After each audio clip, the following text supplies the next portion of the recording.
the Middle English stuff today. Okay, so we left off the other day. We done the first part of the consonant, the first two things in consonant sound changes.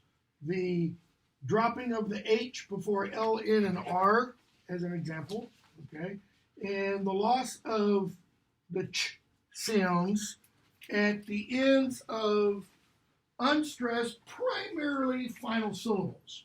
Okay, lich becomes li, ich becomes modern English I because the vowel changes too. So the next thing, the Old English prefix ya becomes spelled Middle English Y or I, but it's still pronounced ya. So the spelling changes. Okay, it's used primarily past participles, and so you have the Old English form, actually Middle English form, ewis, but it's still, notice I pronounce that ewis, but its actual pronunciation is yowis. So that you'll see, for example, in Chaucer will have, he uses this an awful lot. Right? It means called. So-and-so is called, or so-and-so is named. Okay? It's not eclipid, it's pronounced ya-clipid. Okay? What's the other one I have? Because I can't, no, it's that one.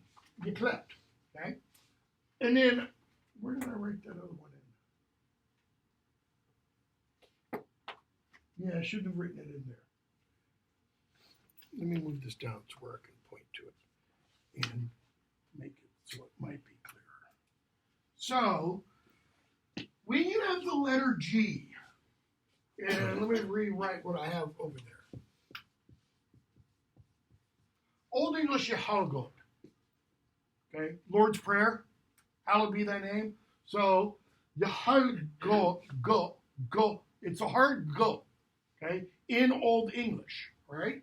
So, that G, when it comes after an L or an R, I couldn't think of one that, an R word.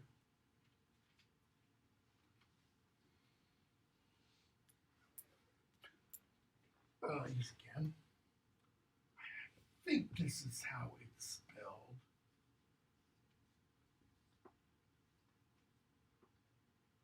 Yeah, pretty sure it's B-E-A.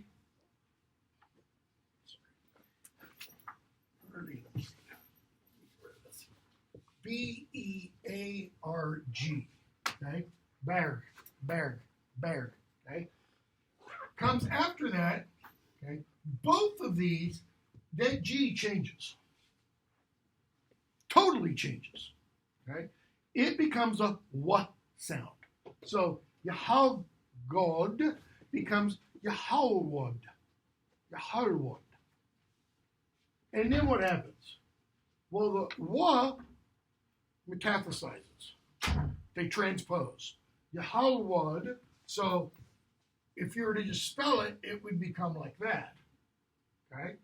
But then it does this. This drops off, and there we get hallowed. Okay?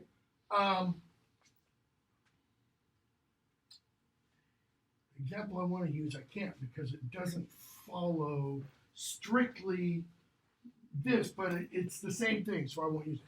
Berg becomes barrel. And then, because these are hard to say together, you get what's called a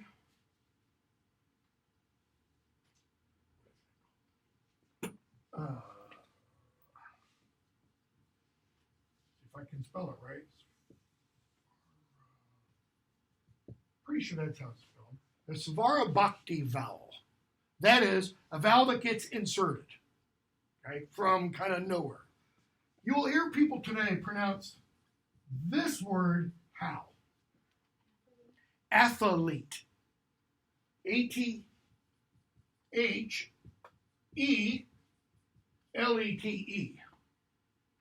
George Bush used to pronounce nuclear, throwing in a vowel in between the C and the L. Why? We want to simplify those consonant clusters. Our mouths, because they're kind of difficult. So this, what happens? We throw in a vowel. Barrel. What kind of vowel? Well, what's kind of closer in your mouth to those? It's an O or a U kind of sound. Barrel. Barrel. Barrel. B-A-R-R-O-W. Okay.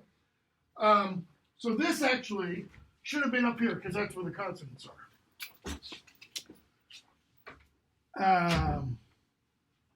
Okay, so vowels. Now I said at the beginning, before this, most of the pronunciation stays the same, right? Most of it. But there are some changes. For example, Old English, long ah, becomes Middle English, long o, except in Northern or Scots English, okay, where it remains long ah until GVS stands for the Great Vowel Shift. We'll talk about that when we get to the Renaissance or early modern English. So, Old English, rop, becomes rope. Ston becomes stone. Hum becomes home. Okay? Where? In England proper, okay, everywhere south of essentially the Humber River, so Northumbria and such, it retains, that's the Northern English, it retains this. Okay? Everywhere else, it becomes O. Old English long, and all that's meant by long there is length, time, in saying it. Okay? It's just lengthened a little bit when you say it. So this becomes Middle English, okay, spelled, notice, this is a sound because it's within virgules, that's spelling, becomes spelled E-E, okay, which is pronounced either A or E. So, when you see that spelling, where is it? Two E's in Middle English, it's pronounced either A or E. Well, how do you know which one? It's easier to remember the correct Middle English pronunciation if you keep in mind, if you are aware, the modern English spelling of that word. Okay? Modern English EA, if the word is spelled with an EA in modern English, then in Middle English, it has the pronunciation E. Modern English spelling, B-R-E-A-T-H, breath.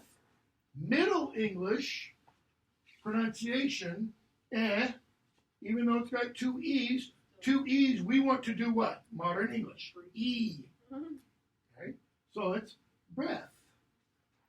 Modern English, two E's, street. Middle English, A. Straight, okay? Straight, okay? Even though I know it's got EE there, but it's sometimes it doesn't work that way. Let me see if there's another example. State doesn't work because that's not a Middle English word. I can't think of another off the top of my head. Old English short A becomes modern English short A. I don't have any examples. I think there are some in your book. Diphthongs. L, where's a classic one of this? Name. Big, long, epic poem. Beowulf. Notice that. Beo. You say both, but it's one syllable. Beo. Beo. You do the same thing today.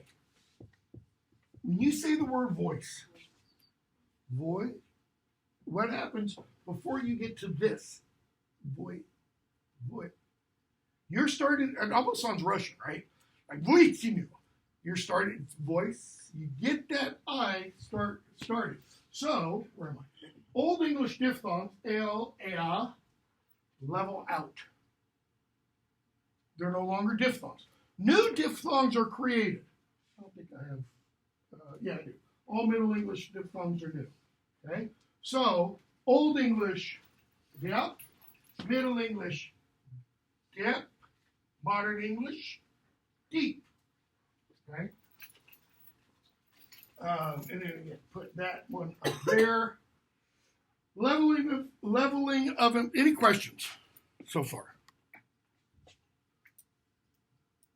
Leveling of inflections.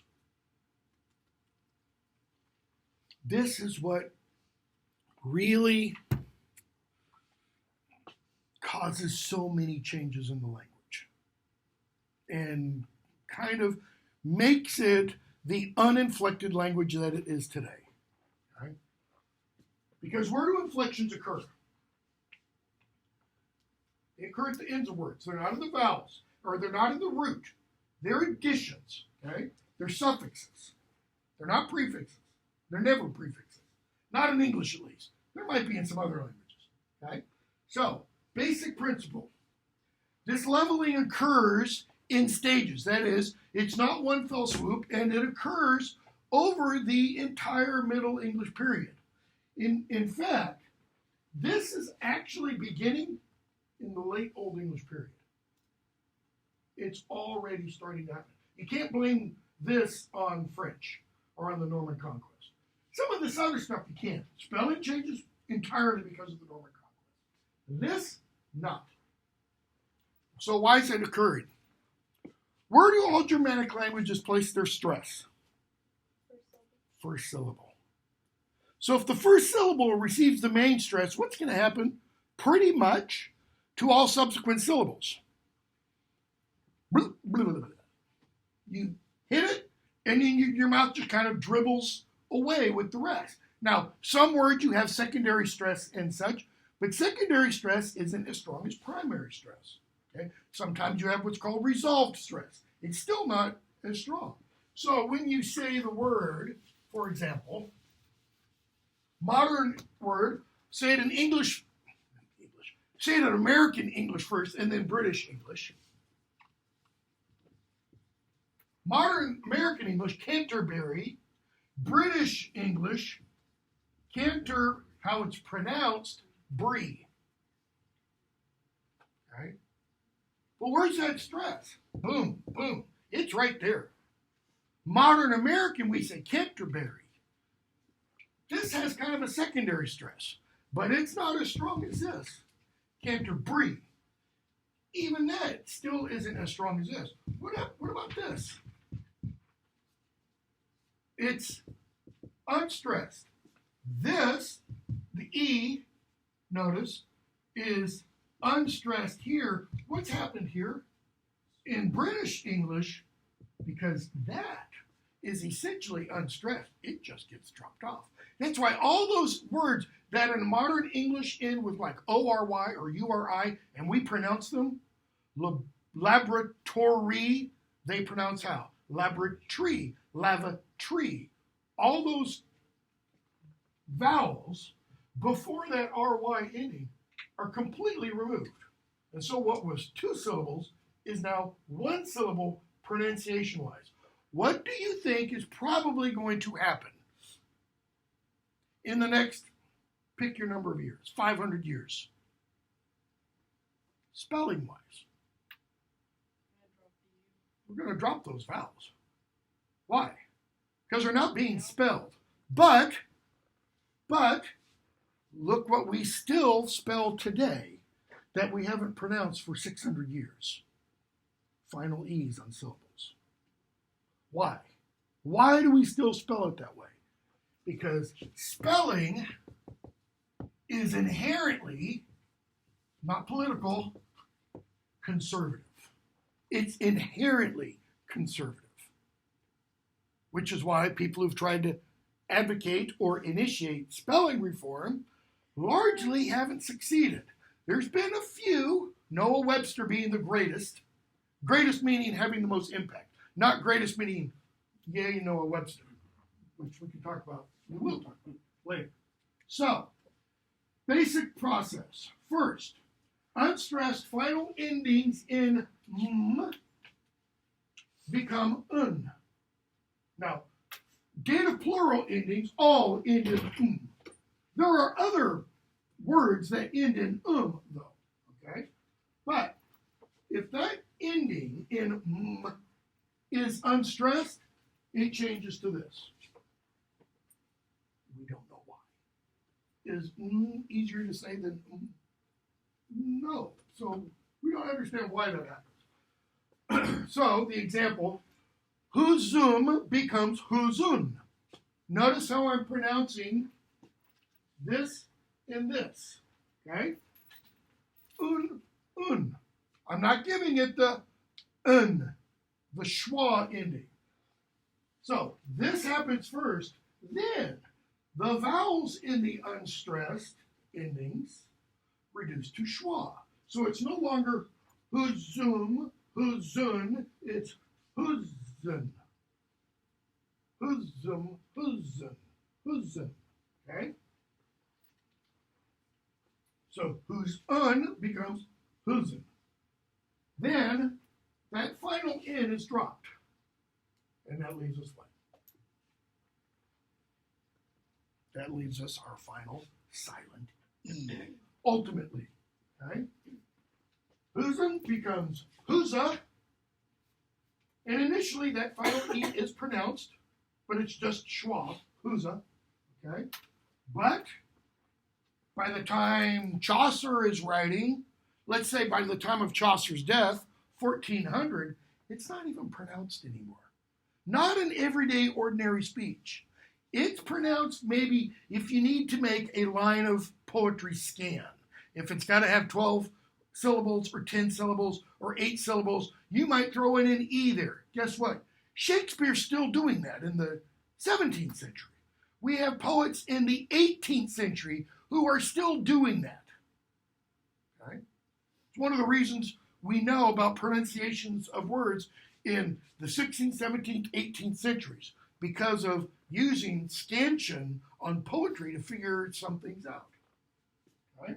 So, final E's are remnants of Old English inflections. That's why I said the first day of class, what did I call them? They're fossils.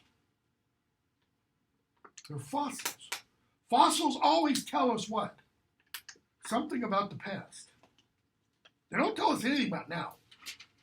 Going and digging up a T-Rex in the Utah Badlands doesn't tell us anything about today in the Utah Badlands.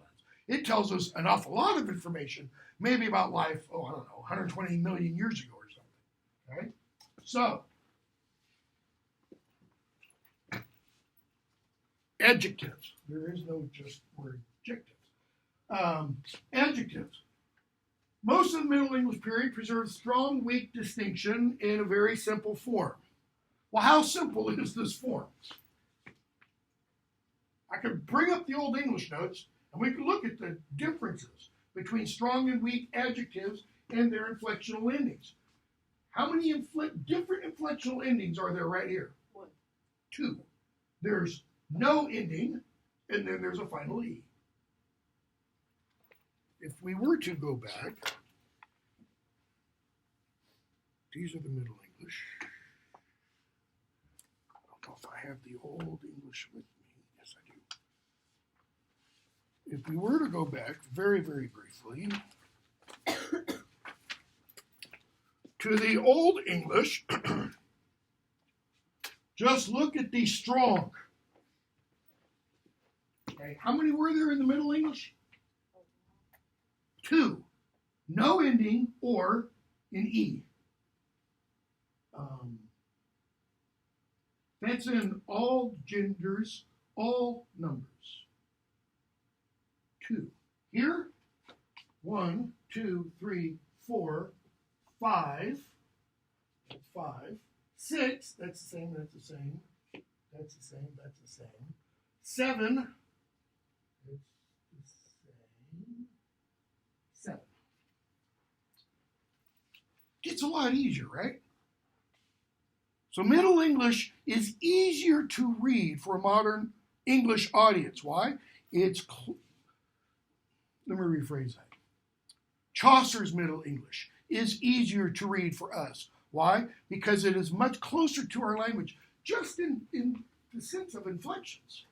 But if you go from Chaucer to trying to read Beowulf, that is, if your only introduction to Beowulf is it's Old English, and you know that. And you know Chaucer's Middle English. You can't just pick up Beowulf and read it, because those endings aren't going to make any sense to you. Okay? So, where was I? Distinction disappears completely. Notice, late in Middle English. Late in Middle English, 1400 and later, maybe is 1375 and later. What does that mean, the distinction? They all drop off. Or you're just left with that final E. Okay? Nouns. Inflections reduced to only 2 cases. Nominative accusative, they're the same ending in genitive. What are they reduced to today?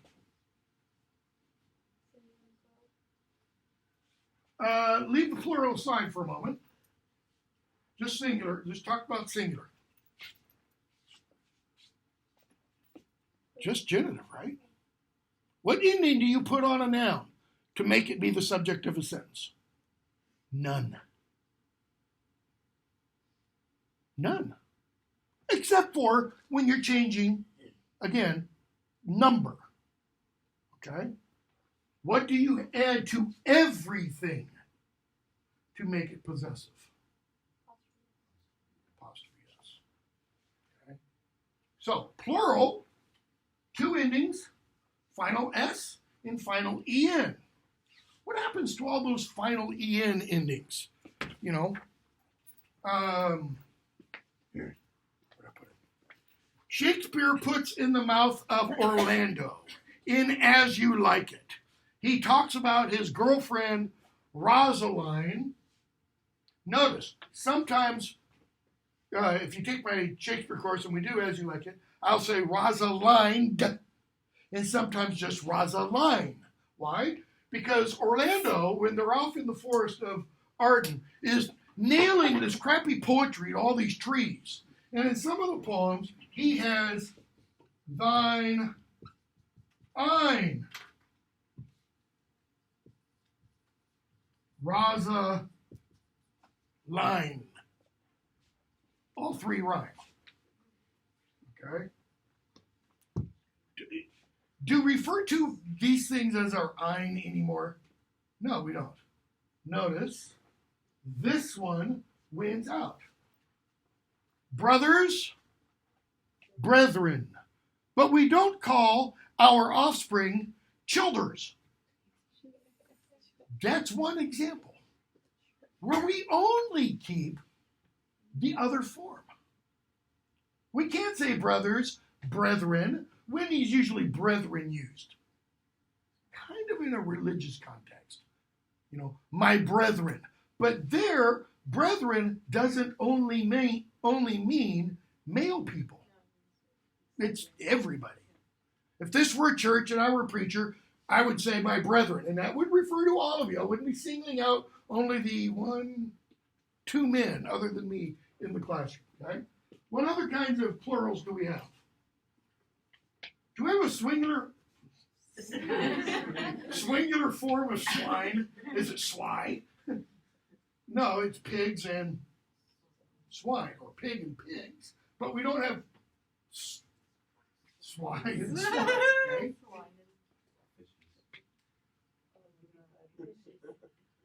What is the plural of this? If you're Gollum, J.R.R. Tolkien's Lord of the Rings, it's fishes. What is the plural?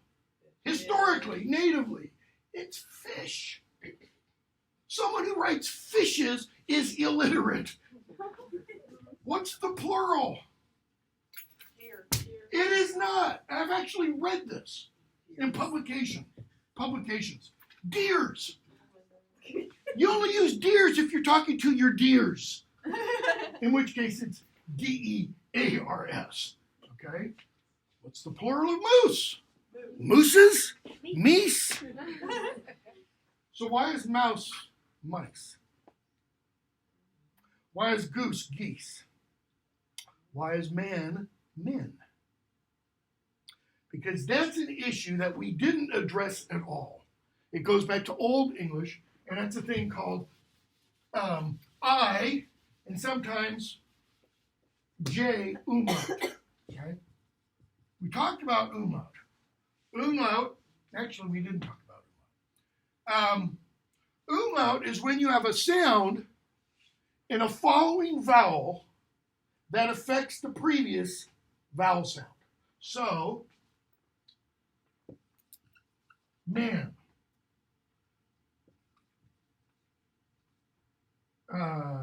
Pretty sure it's something like this. Okay? Gothic, plural of this is manyen. Manyen. Okay? That's an example, if I remember correctly, of the J umlaut. Why? Because the J in this vowel changes this. It becomes menyen. Not minion.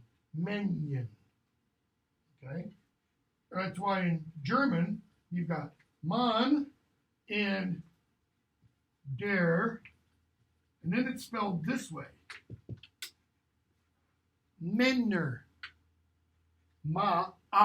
Menner. This gets changed by what? Well, it's being changed by that vowel, actually. Okay? That's an example of what's called umlaut. The vowel changes because of a subsequent close sound. It's a similar, that is, these vowels are similar. Well, all vowels are essentially similar. That's why we get goose, geese. Okay?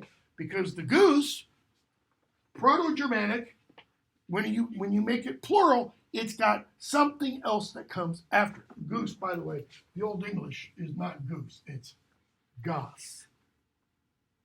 Okay?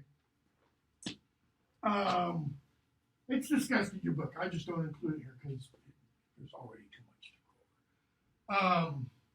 Where were we? That was the loss of the two endings. Okay? Grammatical gender creates all kinds of problems for us today. The loss of it does. Okay?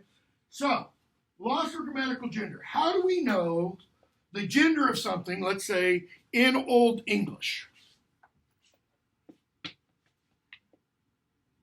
Look underneath. Louder. It's inflectional ending. Why? That carries its case ending. That carries its gender ending. Why? Go back to those Old English notes and you have the root, and then what? You have an I stem or an O stem or an A stem. Or sometimes a consonant stem. It's that stem, which is the vowel that comes before the inflectional suffix. Okay? It's that thing that tells us its gender. Now, by the time of the Old English period, in the material that we have preserved, all those stems have all died out. But they can be seen in Gothic. Okay? And because Gothic's a Germanic language, and it's the oldest surviving Germanic language, we can look at it from there. So what happens, go way back up, when those endings start to simplify? And then they start to drop off. Well, what else is dropping off? The gendered endings. So you can no longer tell by looking at a word what its gender is. So it's the natural result of the leveling of inflections. Notice it began in the late Old English period. Why? Because we talked about this beginning in the late Old English period. Had nothing to do with the Norman conquest. The way some people describe that is they'll say all languages simplify over time. And that's both true and false. It's true in the sense that, what we've been talking about for the last 20 minutes. Look at adjective. Look at adjectival endings. They simplified, right? They went from 7 different forms to ultimately, at the very end of the Middle English period, at the very end, 1, which is no ending. Okay? Because in the Middle English period, you have the no ending or what? Final E. At the very end of the Middle English period, no ending. In the Old English period, you had seven different possibilities in, go back to this for a second. Just in the strong, okay? We didn't even talk about the weak, but just in the strong, 7 different ones. And within, 500 years of the end of the Old English period, those 7 all devolve, all resolve to what? Nothing. No, that's simplification. Okay? So, yes, you could say languages simplify over time. But the reverse can also be true. You can also say languages complexify. Why? Well, what do those endings carry? They carry gender, right? What else do they carry? Case? Number. Okay? Look at modern English. What carries case? You're nodding your head. Why? Maggie? No. Well, okay. How do we know the case of a word in a sentence? Where it is. That is syntax, which has nothing to do with inflections. Syntax becomes more complex. So, inflections become simpler, but word order becomes more complex. It becomes much more important. Because literally, in Old English, and a guy's written this, I don't have it because it's way too expensive. Bruce Mitchell of Mitchell and Robinson, 2 editors of Beowulf, editors of a handbook of Old English and such. Bruce Mitchell wrote a 2-volume work on Old English syntax. It's like $500 for this sucker, which is why I never bought it. Plus, it's 2 massive volumes, like 800 pages each on syntax. I find other easier ways to fall asleep. Dunn talks about poppy and charms, but I don't use them. Anyways, so Old English syntax can vary. It has a primary structure, but because the word endings carry all the meaning, all the grammatical meaning, you could have, say this is Old English, the dog bit the boy, or you could have the boy bit the dog, or you could have the bit dog boy. Why? Because there would be something here and there would be something here, and the verb would have some kind of conjugation on it that would carry all the meaning. Okay. Modern English, the bit dog boy. What kind of grade? Those of you who've had me before and know how I grade papers, what's going to happen? Yeah, well, it's not good. Okay, so where were we?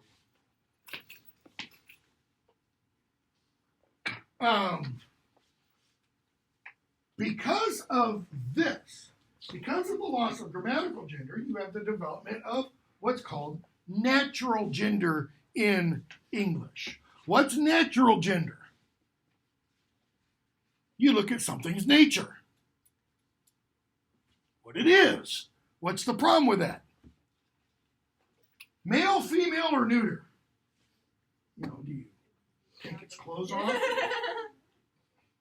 Most of us would probably say, I shouldn't say that. I would say neuter. It's neither. Some people go, yeah, it is. It's masculine. It's got power, man. Nonsense. Table. Modern English. Who cares? Yeah. But in German, modern German, it's feminine. Paper. Modern German. It's neuter. Okay? Why? They didn't have this happen. Modern German is still highly inflected, which is what makes it so difficult to learn for a native English speaker. Because you're still trying to memorize der, die, das, the demonstrative and or definite articles and how they work, and then apply them to the nouns that they go with, okay, that a native German speaker is way beyond you at that point. So this dies, and as a result of that dying, this comes. This is why we have today what some consider sexist use of language. Assuming, for example, all agents in a story or something are male. Well, unless it's said that they're male, then what? Then they're not necessarily male, kind of a thing. Okay? So, also along with that, what I was just talking about, this stuff, development of analytical syntax. What does it mean to analyze something? You break it down, right? Analytical syntax, what do you do? Did any of you ever have to diagram sentences? I know some of us did. I know my kids didn't. My kids never had to. I taught a course when I was working on my PhD. I taught a course, I think twice, at the satellite campus of Southern Miss down on the Gulf Coast. 2 different satellite campuses. Taught it 2 different semesters. What was it called? It's either advanced grammar or it was transformational grammar. And what I taught was transformational grammar, which, has to deal with, and I'm not going to go into this, has to deal with, I went to the store so I could buy milk. Well, that sentence actually has a whole bunch of sentences embedded into it. Like, what's the first obvious one? I went to the store. What's another one? I can buy milk. What's another one? I buy milk. Okay. This has an embedded sentence into it. It's about why I went to the store. Okay. So we would take examples of sentences and do like what you do with diagramming a sentence, but we would take a sentence and we would unpack it for all of its buried sentences. Because according to transformational grammar, we all do this.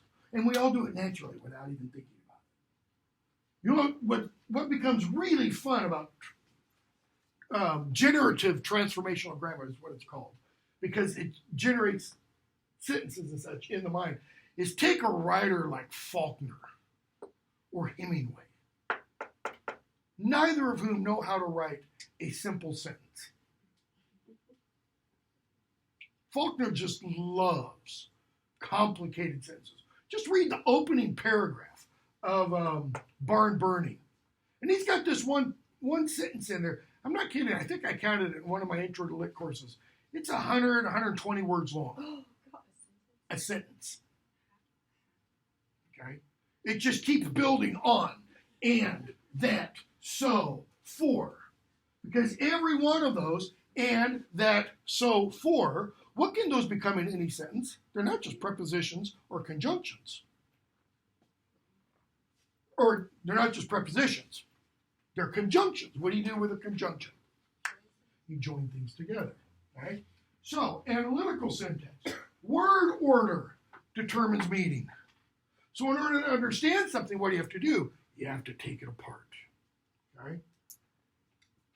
Also included here, and this gets back to what we did, when I put up the Peterborough Chronicle from 1135, increased use of particles, which carry grammatical meaning, like prepositions. I just graded a paper the other day. I handed it back to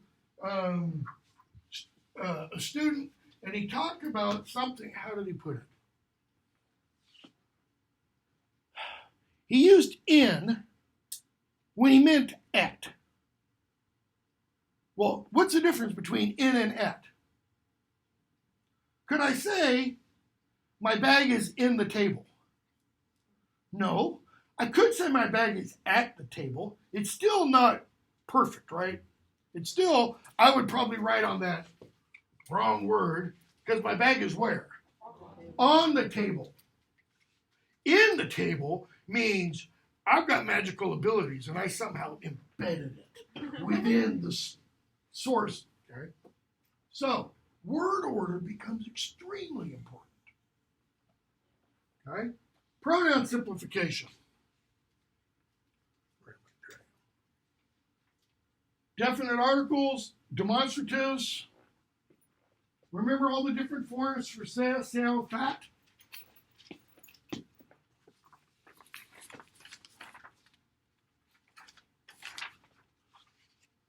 All of those?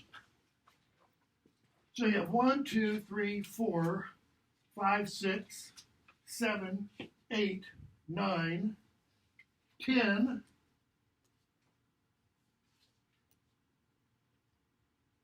11 different forms. Get reduced to what? Because every one of these can just be the. They get reduced to the. Or if they're standing for this and that, this, that, because we don't say thes, right? For, if we're indicating the dogs, we don't say thes dogs. We don't add that ending. It's just the. But we do say these dogs or those dogs if we're using that demonstrative pronoun. So those just get reduced to the, this, that. Personal pronouns still retain much of their complexity, like they do today, right? I, you, he, she, it, we, us, our, they, them, their. That's still fairly complex. Why? Why do we retain those? So much more than the, this, and that. How important is the, this, and that? Really? It's not that important. But to me, I'm pretty important. As opposed to you. Or we, and our, and us, as opposed to they, them, their. I mean, these involve what? These involve basic ideas of being. Tribalism kind of stuff. I, me, mine versus you and yours. And he, she, and it's kind of a thing. Right? What else? It should be verb simplification. Stupid arm on that thing. Many Old English strong verb forms are lost. How many? In the Middle English period, by the end of the Middle English period, 1/3 of all Old English strong verbs die out. What's one of the reasons that they die out? Are they just no longer needed? Do we no longer need to say load, loaded, laden? That is the strong form of that verb to load. Or can we now just say load, loaded, loaded? Yeah, we can. Why? That dies out. But a lot of those forms that die out why? No. That's part of, they become weak. Loaded rather than laden. Okay? They get replaced. Replaced with what? How many French words get introduced to the language during the Middle English period? Anybody remember? It's going to show up on the exam, so just throw it out there. 10,000. How many of those do we still use? 3/4. We still use over 3/4 of those 10,000 words that are introduced. Okay. So I use load, loaded, laden, but those aren't words that die out. Those are words that change. Okay. Help. Help. Anybody know what the Old English past tense? Help. Holpen. Holpen. If you read your King James, every now and then the King James will use that old holpen. Okay? Burn. Bren. Brennan. burn, burned. Older English, burnt, burned. Okay? What's the difference between learned, learned, and learnt? Well, modern English says learnt. That's bad English. No, it's not. All right? Weep, wope, wopen. Weep, modern English. Wept, thank you. Don't say weeped. Wept and wept. Okay? 60 strong verb forms remain today, most of which no longer represent their original forms. If you go back to that chart that shows the original forms, some strong Middle English verbs retain the old strong past participle, like swollen. You know, you get a bruise, your arm. Some people say, modern Southern English, swole up, okay? Cloven, like hooves, okay? Laden, here's one. But I shouldn't have that anymore because nobody uses laden anymore. It's loaded. What else? Verb conjugations also simplify. I don't give any examples of that, I don't think. Oh, I still need to look that up. What else? Dialect areas. Northern, everything north of the Humber River. Hence, it's called just Northumbrian. West Midlands, mouth of the Bristol Channel. I've got a map up on the next page. Let me see if I can do this. Big map. What's at the top? Let me shrink it back down. What's the smallest we can go? That'll work.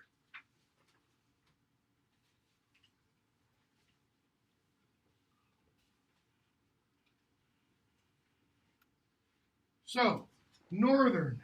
Everything north of the Humber River, that's here, that's all northern.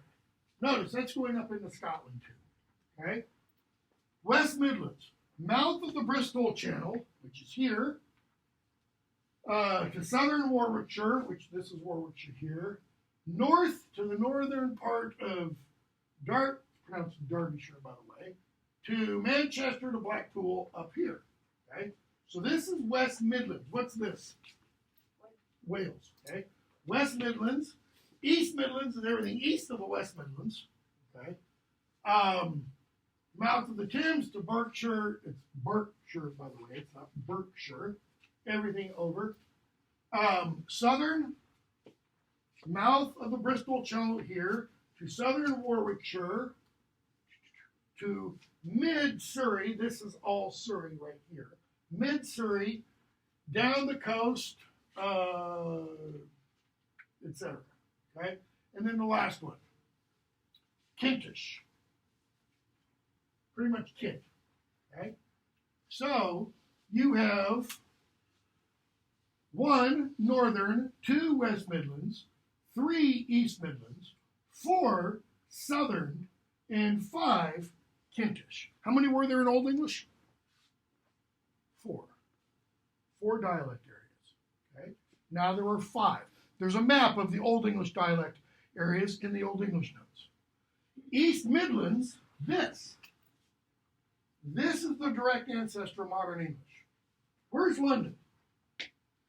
Notice, London's at the border, kind of between Southern and East Midlands. London's right in this area, right here. Okay? So, some general dialectal, make sure I'm putting these in the right place. Some general dialectal characteristics. Let me put these up here with this.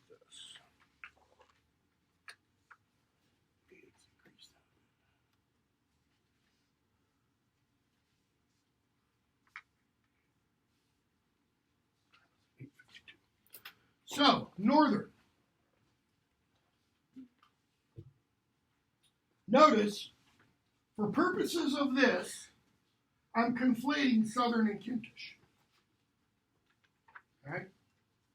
So, there are, and I'm also conflating the Midlands, east and west. Because they're similar, right?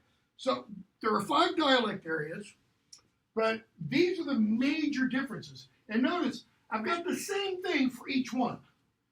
That is, I'm talking about third singular verb ending in both northern, midlands, and southern. Why?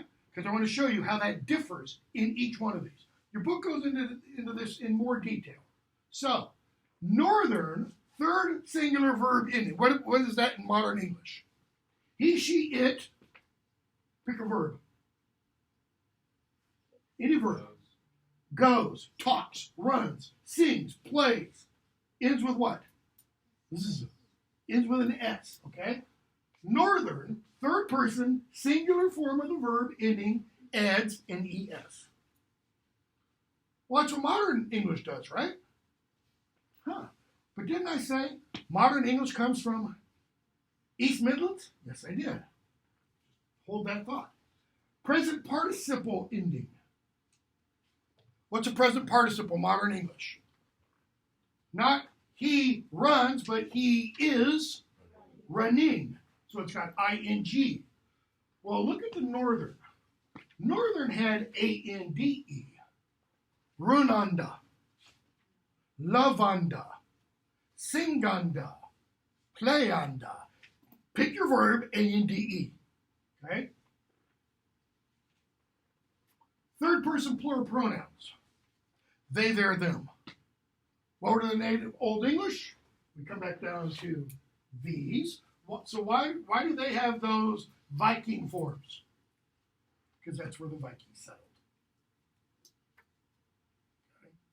So those native Old English forms get replaced by the Viking forms. What else? We talked about Old English right? Earlier when we were talking about some phonological changes, a few pronunciation changes. Old English long what? It stays that. Northern stan, hum, bana. Stanna, stone, modern English stone, hum, home, bana, bone. Okay, fine. Old English C pronounced ch. What? In Northern English, that gets replaced by what? So, chiriche becomes kirk.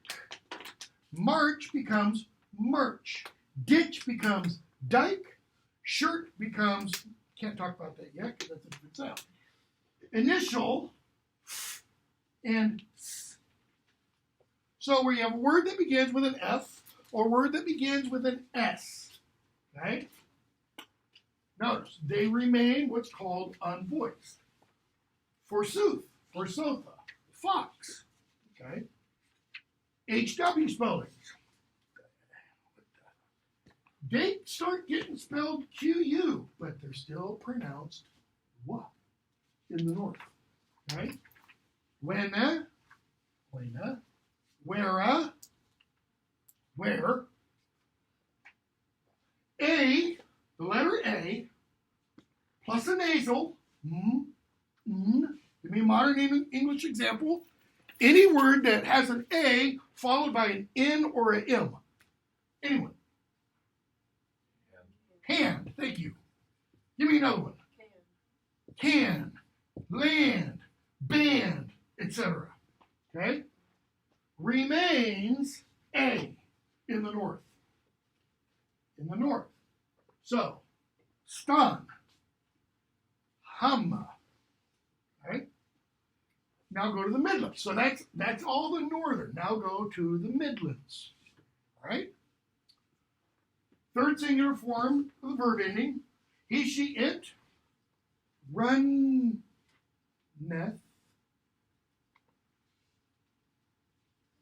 Okay. So what was ES in the north is F in the Midlands. Present participle ending. I am lovende. I'm not any longer love anda. I'm love, notice the verb, the vowel, love ende, okay? Or runnende, or singende, pick your verb and plug it in. Third person plural pronouns. What are all these?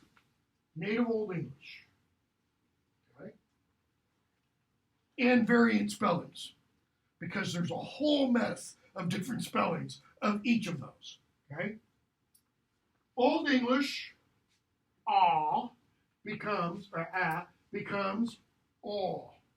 All. Like the sound in law, L-A-W. Okay? So, what had been S-T-A-N-E in the north becomes stana, homa, bona, rod. Notice, spelling-wise, it looks a lot closer to what? Modern English. Okay? Old English sh stays the same. In the north, it changed. Here, it stays the same. Initial f and s are still s. Okay? And HW spellings eventually become WH. Why? French. Influence of the Norman Conquest. A plus a nasal. So now, H-A-N-D, C-A-N, L-A-N-D becomes what? Hun, con, lond. Over here where you had the little in the field now becomes lomb. Okay.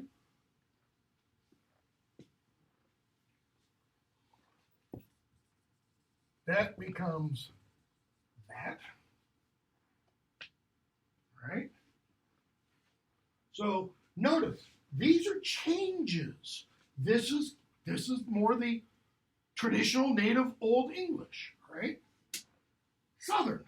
So we've looked at Northern, Midlands together, Southern. Third person singular verb ending.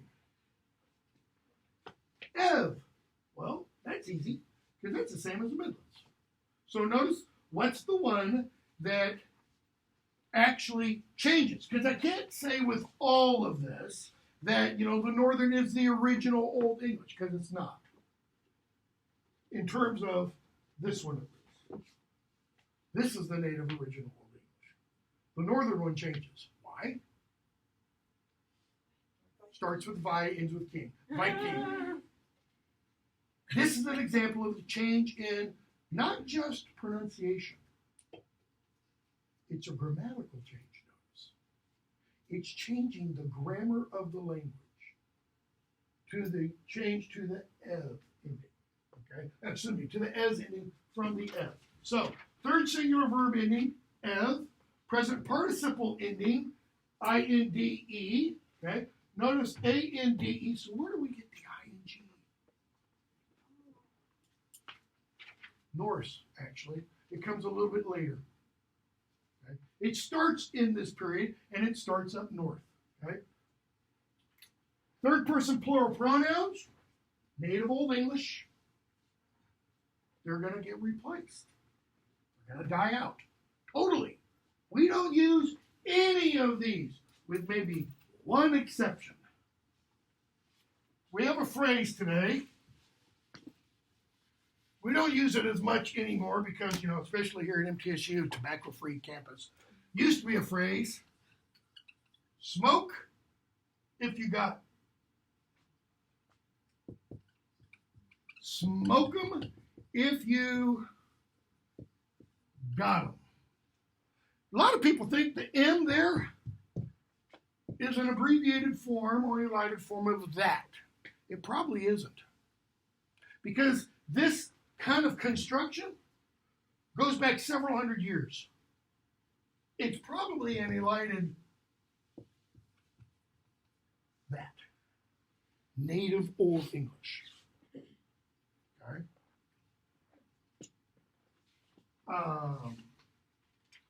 Old English ah remains the same. Old English ch remains the same. Old English, man, I can't read my writing. Ah becomes aw. Sorry, I was looking down there. Stana, homa, bana, rod. Old English ch remains the same. Initial f and s. And it's because of this that we have one word that you might still hear or see or read in modern English. The f becomes v, and the s becomes z. Well, some of you might read this website, Vox. But what does Vox there on the website come from? Comes from the Latin Vox Populi, the voice of the people. This isn't that. This is a different kind of Vox. This is the kind that you get on your horses and you blow your bugles and you go out and slaughter. This is Fox. But the southern form, what's a girl fox called? A vixen. That's the only place that really stays. Why do we call it a vixen? Because it changed in Southern dialect. So, Vorzotha sounds really weird, right? Because it's not pronounced for so. It's Vorzotha. Vox. Okay? HW becomes WH. A plus a nasal becomes O plus a nasal, just like we saw with the Midlands. Okay? So, 903. Look at, where is it? I've got it in here somewhere. So having done that, because I can tell you right now, your exam, which will cover Old and Middle English, will have, at probably the end of it, a brief dialectal exercise. It'll have, I don't know, a Northern, a Southern, and a Midland passage. It's not going to be labeled Northern, Southern, Midland. You're going to have 3 passages, and I'm going to ask you to do a couple of things. One, identify which passage is which. Which one's Northern, which one's Southern, which one's Midland. That'll be one part of it. That'll be worth a certain number of points. The other part is circle the defining dialectal characteristics for that passage. Okay? They won't be the same text translated into Northern, Southern, and Midland. There'll be 3 different things. But, just looking, for example, at this one, just the Southern. If you see a passage that has a bunch of beginnings of words that begin with v and z, how many words in modern English can you think of that begin with v and z? Zoo, xylophone, Xerox. Next? Yeah, that's what I thought. Xenophobia, okay? Zing. Not a whole lot. So if you see a passage that begins with a lot of z sounds or v's, and it's not vine or very, what can you assume? Well, at the very least, that's got some Southern characteristics. That should send the old, antennae flying. So, look, for example, and you're going to see on the ones that I'm put up here, I've got notes written in, okay? Look, for example, at this one.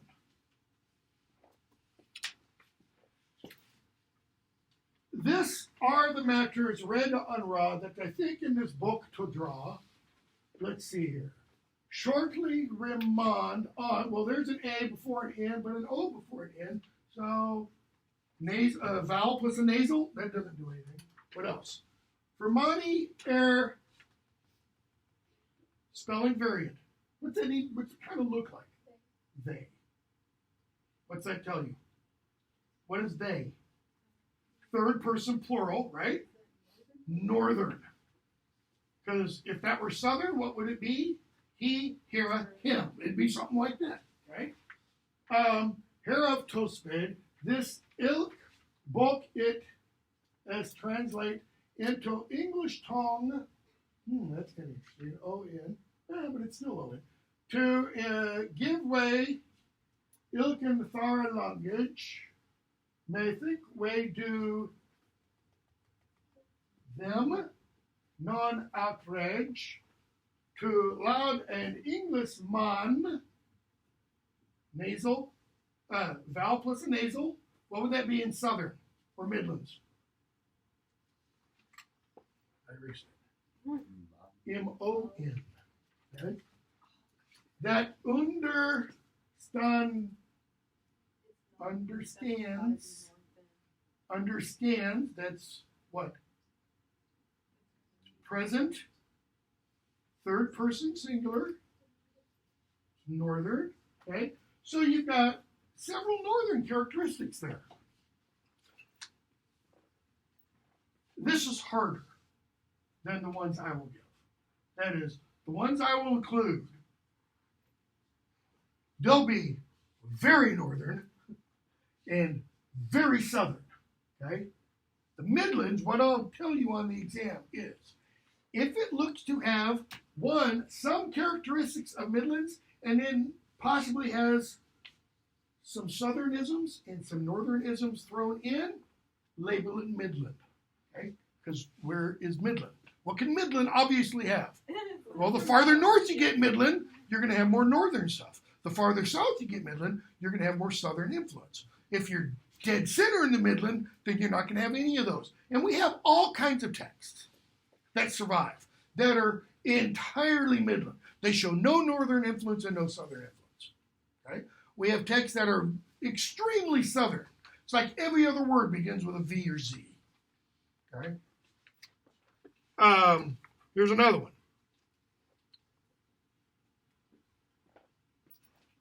Bid uneseda thu sest. Now is that es or ev? It's closer to s, third person singular, es ending. That thu, and there it is again, singest, mankuna, and teachest home, them, that they fundieth, ev,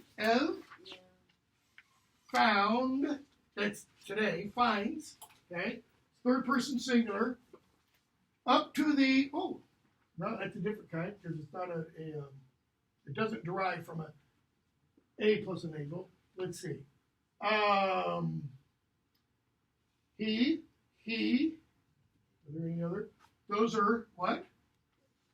Third person plural pronouns that they, here's L-O-N-G-E. The native Old English is actually L-A-N. Long, length, long. We get our modern Southern spelling, or modern spelling, from the Southern. That's a Southern one, okay? Again, these are harder than the ones you'll have. And I'm not going to include that. Okay, so, what more time is it? Don't tell me calendar. Time, 9:10. Okay, so let's look at some borrowings.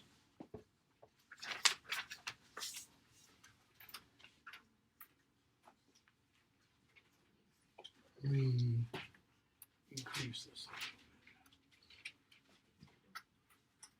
Actually, I did bring, where is it? I might get the test off one day. I really don't want to. So, wow, just throw down that gauntlet there, Trevor. Okay, everybody, line up, So, governmental borrowings. These are words for government. They get borrowed during the Middle English period. Crown, empire, realm, sovereign, court, parliament, treaty, tax. We can blame the French. Tax, revenue, chancellor, marshal, governor, mayor, court, noble.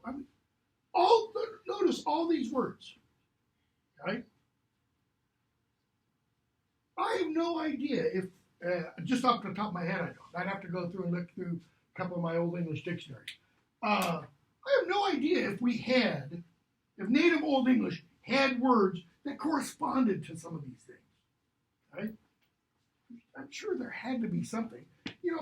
When Alfred sat in state, I'm sure he put something on his head, but it wasn't called a crown. Head thing? Diadem comes from Latin. Okay?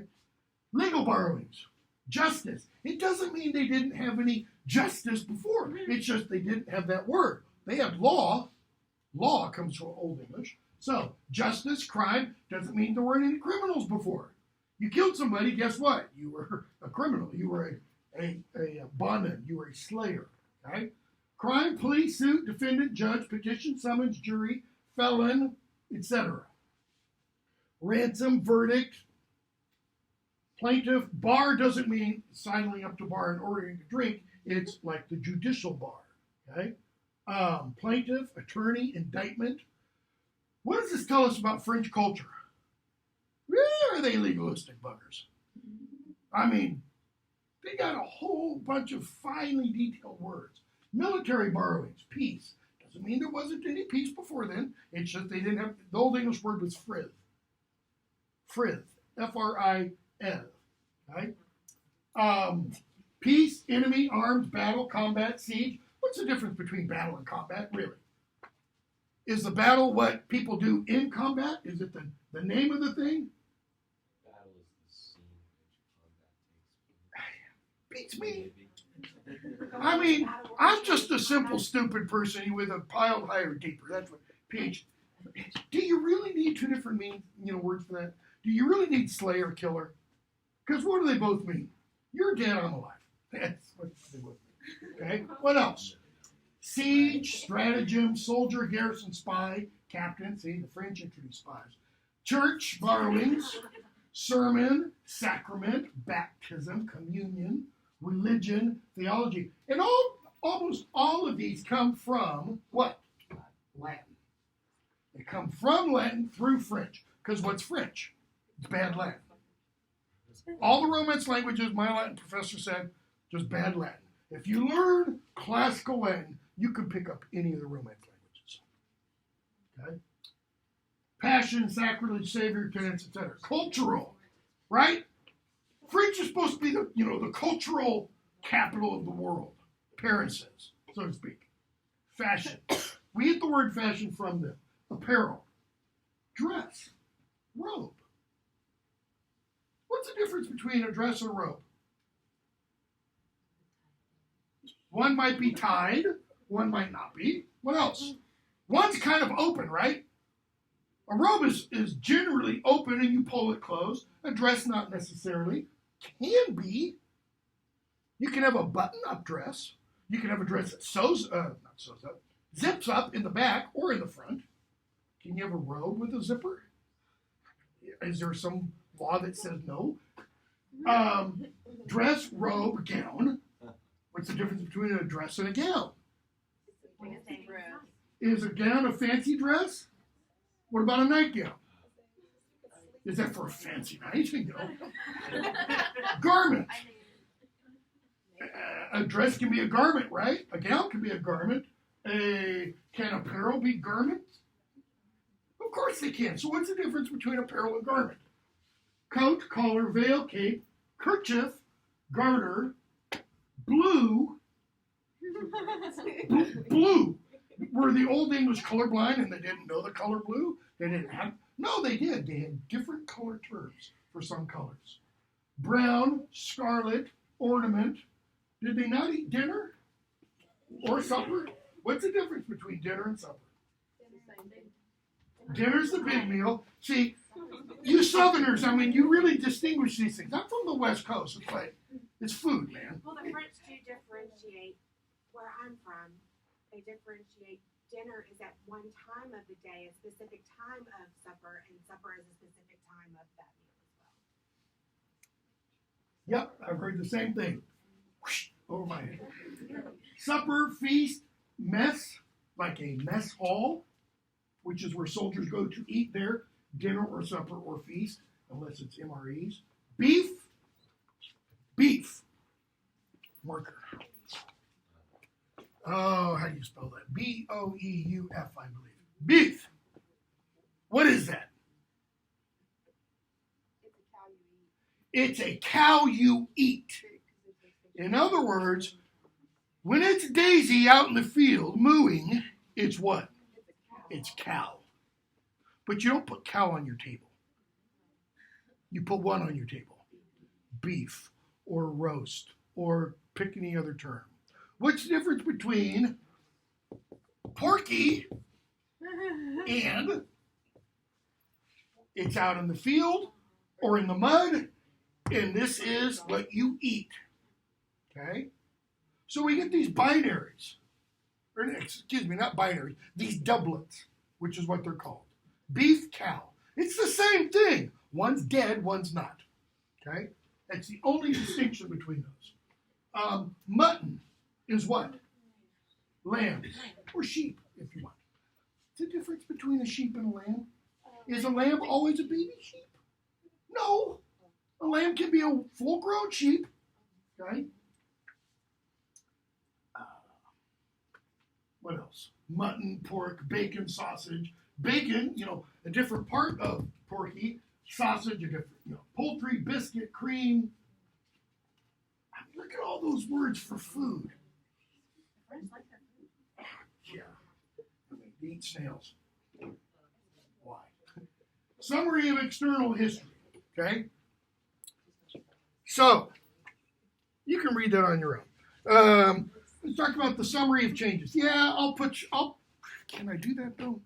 Do we have time? Where's my syllabus? Lost my syllabus. Did you say we're going to repeat the test? Hold on. I can bring donuts and scotch. Little early for scotch there, Rosalind, but I like the idea. Yeah, I'll push it back to Thursday. So, the summary, so we'll kind of go over everything on Tuesday for those who want to show up.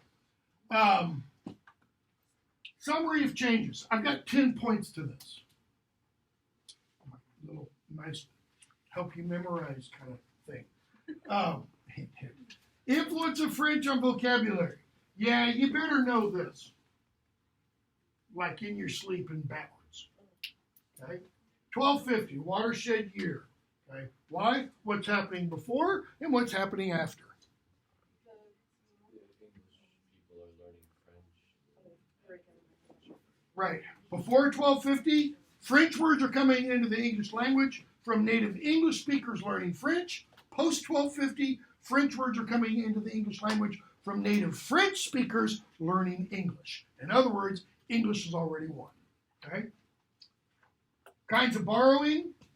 We got what? 1, 2, 5 there. You might want to know a couple of terms, words from each of those kinds of borrowing. Because I might say, give me an example of cultural borrowing. And you can almost guess for that. Because so much of our cultural language, lexicon, comes from French. Okay? Demise of Old English ingenuity for word formation. Notice 3 parts to that. Spelling innovations, you have a whole chart of. Okay? Sound changes, you've got a couple of charts of.